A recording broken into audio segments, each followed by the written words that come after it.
Heya and welcome to Neverwinter with Aragon. In this video I'll go over the basics of threat generation, how aggro works. This video should help you if you're a tank to try and maintain the threat more efficiently and effectively, and as a DPS give an understanding of how tanks can take the aggro and maintain it, and potentially then you can react accordingly and try not to take the aggro. As a healer this is more vital, especially when mod 19 hits, as aggro generation will be significantly increased for you as a healer. Okay, so let's start things off with giving an overview of kind of how threat works and what kind of categories these powers fall into. Alright, to begin with, you have aggro, right? Aggro is how a creature perceives the other players and their enemies, right? He will always attack the target which has the most threat on him, right? The target which has done the most damage to him. That is the target he will choose to attack. Because he is an AI, he doesn't really give a damn about anything else. He will always, with his single target attacks, direct them towards the aggravator, the person who has dealt the most damage to him. Well, a question may come to mind then. How does a tank deal as much damage as the DPS and more to always hold the attention of these mobs? Well, it simply goes like this.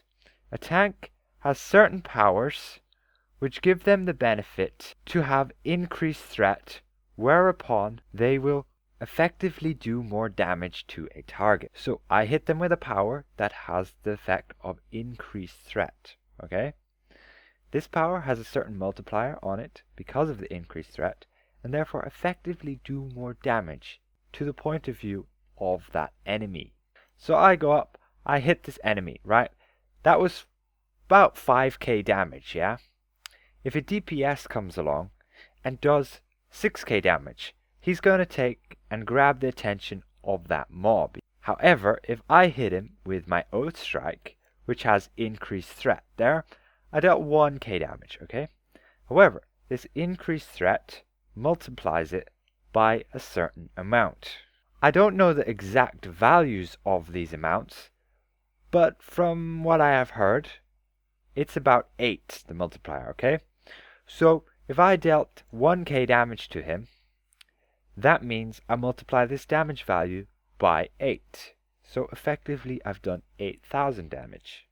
If a DPS comes along now and does 6k damage, he's not going to take the aggro, right? Simple as. If I keep swinging it, right, I'm effectively, if you see those damage numbers, multiply them all by 8, then add them up. That's how much damage I'm doing. If you look at it like this, Oath Strike then effectively has a magnitude of 160 because it's multiplied by 8, right? DPSs have at-will powers that generally don't do as much damage as this. However, a lot of them actually do. With adding up all of their power and whatnot, they will generally do more damage than our at-will power Oath Strike. This is why the power from the fighter, which has a magnitude of 60, right, and has increased threat, that means multiply that by 8. They're doing 480 magnitude on their at-will instead. Anyway, the Barbarian also suffers from their at-will not having great damage, as well as the Paladin, because their at-will also only has 20 magnitude with increased threat. Anyway, there are 3 different categories that these threat generation powers fall into. Threat generation powers and features fall into. Oath Strike, for example, has just increased threat, right? It increases the damage, the effective damage of this power, right? Then you have bonuses like our Oath of Protection, which just increases overall threat generation, okay? So, any damage I deal will be multiplied with this value of my Oath of Protection. I'm not quite sure on the value, but it's like between 3 and 4, I believe.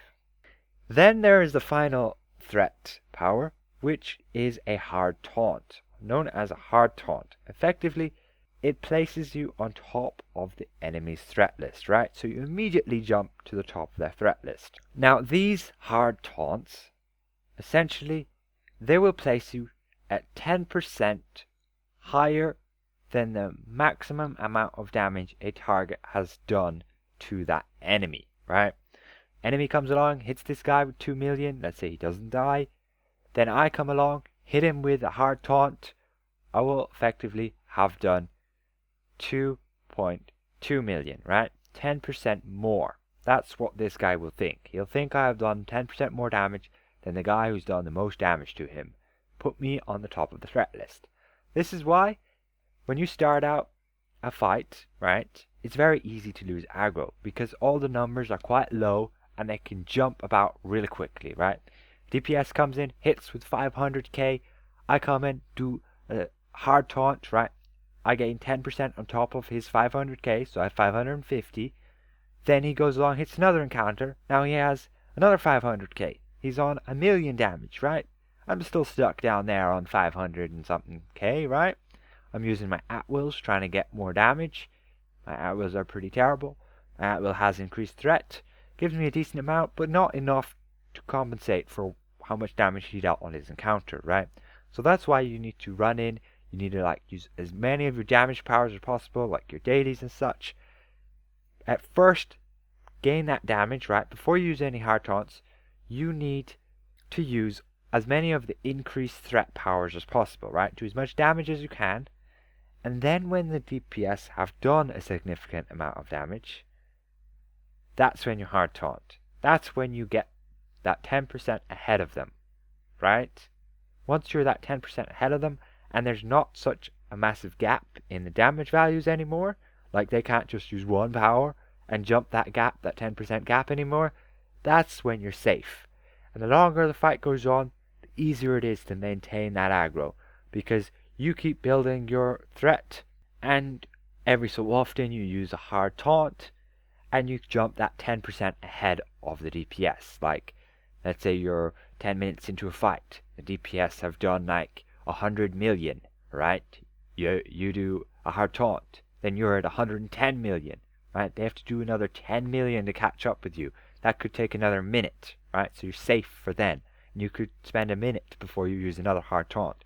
So the longer the fight goes on, the easier it is to maintain that aggro with a hard taunt, right? So that's what a hard taunt does. Immediately puts you at the top of the threat list, at an effective value of 10% above the highest amount of damage done to that target.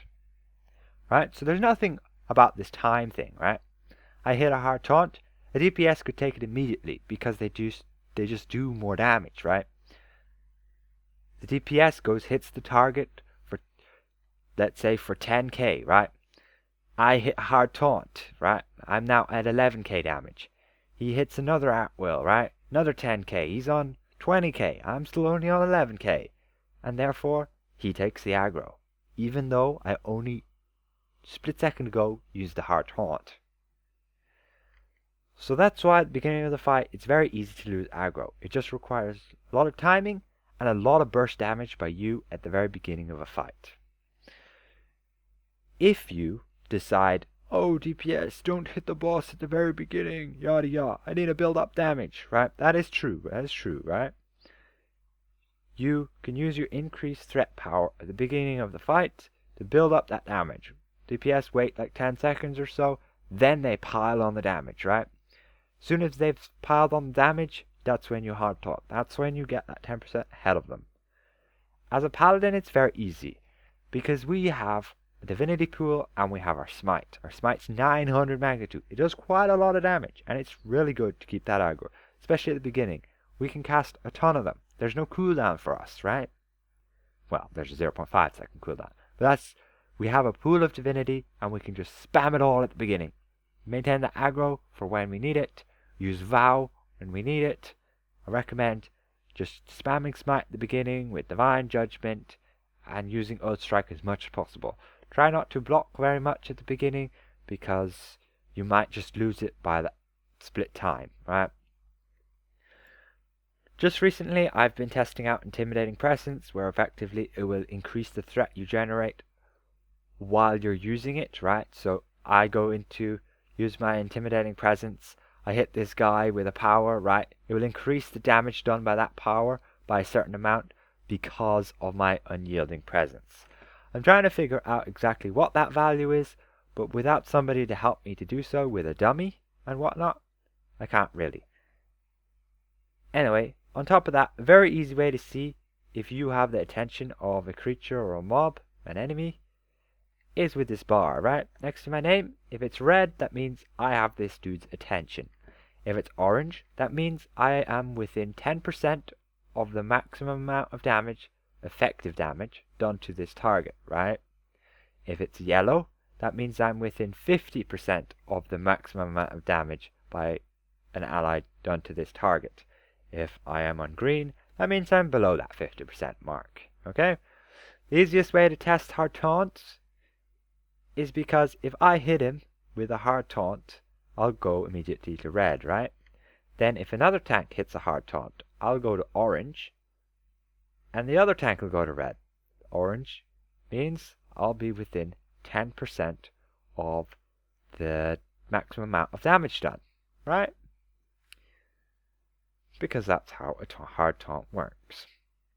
Anyway, as a DPS, of course, you're just doing damage, you gain aggro doing that, and as a healer, you just heal, and if you're in combat with certain mobs, that healing effectiveness, I'm not quite sure the multiplier on heal spells, but there is definitely one, and essentially it's like damage done as well to them.